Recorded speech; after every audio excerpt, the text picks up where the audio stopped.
Oke, hai semuanya. Selamat malam. Saya Ateo di Junian. Sekarang saya akan menjelaskan tentang role model saya saat ini, yaitu bisa dilihat sendiri Pak Yusuf Hamka. Eh, Kalian pernah ada yang dengar sama pengusaha jalan tol di Indonesia gitu? Atau nggak asing namanya Yusuf Hamka? Ya udah, kita next dulu aja. Oke, siapa itu beliau? Oke, beliau adalah, oh sebelum itu maaf. Kalian udah pernah dengar nama dari Babah Alun nggak? Atau pernah orang tua atau siapa gitu pernah cerita Babah Alun, Babah Alun. Nah ini adalah beliau. Jadi Babah Alun itu adalah nama lain dari Yusuf Hamka sendiri. Nah iya beliau itu lahir pada 5 Desember 1957. Eh, Dia adalah salah satu pengusaha terbesar saat ini di Indonesia. Atau kita bisa bilang mungkin salah satu dari Crazy Rich Indonesia. Ia juga sudah sangat berduit ya.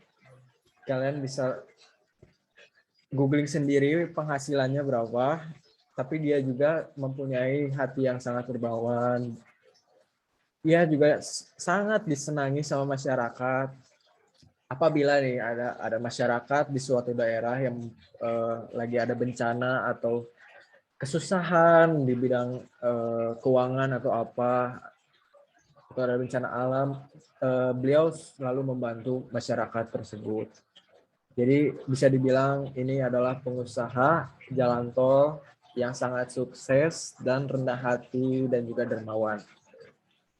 Kita lanjut ya. Oke, awal mula. Bapak Yusuf Hamka ini pada tahun 1986 itu ia bekerja sebagai supir traktor pembuat jalan. Bayangkan tahun segitu masih menjadi supir traktor membuat jalan dan selama 3 tahun ia kerja sebagai traktor itu masih di lokasi Samarinda, Kalimantan Timur.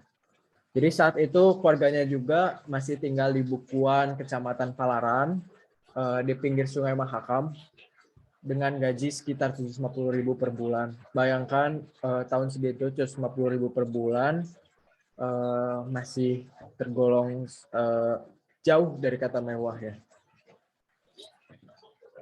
Saking keluarganya yang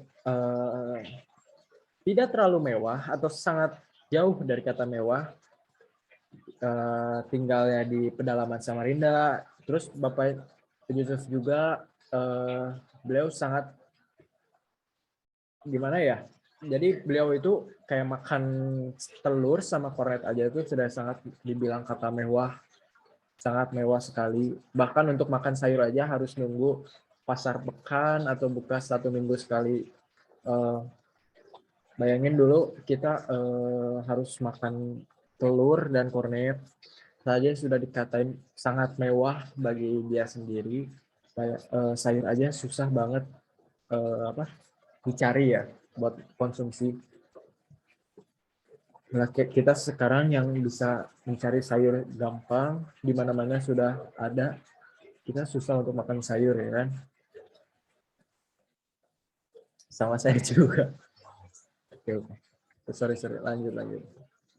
Nah, ini adalah bisnisnya. Jadi PT Citra Marga Nusantara Persada. Kita persingkat jadi CMND aja ya. CMNP itu adalah dia tuh BUMN yang bekerja sama dengan perusahaan swasta nasional yang bergerak di bidang infrastruktur, khususnya pengusaha jalan tol atau bidang terkait lainnya. Jadi bos jalan tol pemilik ruas Depok Antasari lewat bendera PT Citra Marga Nusantara Persada atau Yusuf Hamka adalah beliau adalah direktur utamanya. Jadi Yusuf Hamka juga merupakan pemilik toko modern bernama Pojok Halal. Kalau kalian tahu, Pojok Halal itu adalah anak perusahaan dari CMNP itu sendiri. Saat ini ya PT CMNP ini juga dipercaya untuk mengerjakan proyek miliaran. Ada proyek Harbor Road to di Jakarta senilai 16 triliun. dan NS Link di Bandung senilai 9 triliun. Total 25 triliun. Nah, ini adalah potret keluarga Yusuf Hamka. Ada Yusuf Hamka, ada istrinya, dan ada 3 anaknya. Sebenarnya saya bisa bilang Yusuf Hamka ini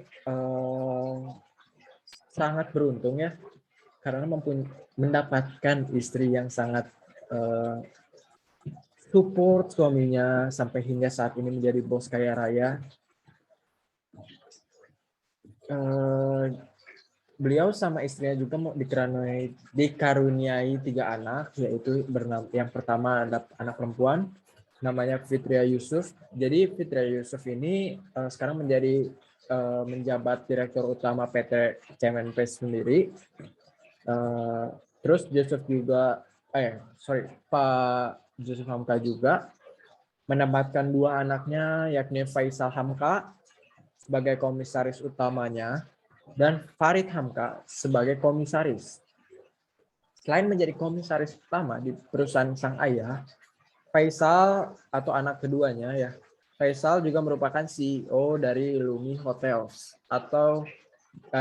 dan eksekutif direktur. Sementara itu adiknya yang bernama Farid Hamka ini berbeda dengan kakak-kakaknya, jadi dia lebih menyukai dengan kegiatan sosial seperti ayahnya dulu. Belum lama ini juga anak ketiganya itu bernama Farid membuat taman baca luar ruang di Taman Situ Lembang, kalau kalian tahu, Menteng, Jakarta Pusat. Ia membuat perpustakaan mini karena cintanya terhadap DKI Jakarta. Sungguh seperti ayahnya seperti dulu ya, sangat dermawan, bijaksana, rendah hati. Oke, ini sedang bisa diambil dari cerita beliau. Saya kutip menjadi gini, kayak apapun kalian harus selalu bersikap rendah hati dan harus sering bersedekah. Karena rendah hati dan bersedekah itu sangat berguna ya untuk masa kedepannya. Dan bisa menolong orang yang lagi kesusahan juga, membantu meringankan beban orang tersebut ya. Ya mungkin sekian dari saya. Terima kasih. Mohon maaf kalau misalnya ada salah kata. Oke. Selamat malam ya. Bye-bye.